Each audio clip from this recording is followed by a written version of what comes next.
কামলার বাচ্চারা, তোরা জীবনে এরকম একটা চা খাইতে পারবি? মালয়েশিয়ার কামলারা মুখের মধ্যে একটা লাথি নাস্তিক হয় কেমন করে? মানুষ কি মুক্ত বিহঙ্গের দিকে নজর? মারে মুখ একবারে ব্যাগ করে আলদিমু নদীর পুতেরা। নাস্তিকদের যুক্তিগুলো খুবই হালকা। ওরা স্রষ্টাকে মানতে চায় না, আল্লাহরে মানতে চায় না। এর কারণ ওরা বলে আনসিন ইজ নাথিং, যেটারে দেখি না ওইটা মানি না। নাজুবিল্লাহ পড়বেন না?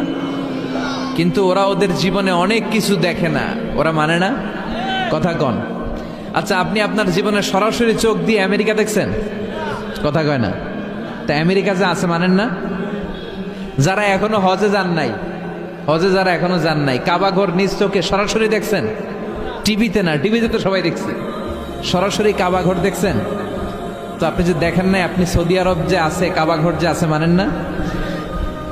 নাস্তিকরা বাতাস খালি চোখে দেখে না, দেখে, কিন্তু নাস্তিকরা বাতাস মানে না। Why do you believe on that? তো বাতাস মানুষ কেন? তোর দাদা তোর বাবা কোনোদিন বাতাস দেখছে? তুই তোর চোখ দিয়ে কোনোদিন বাতাস দেখেছিস? Do you see the air in that?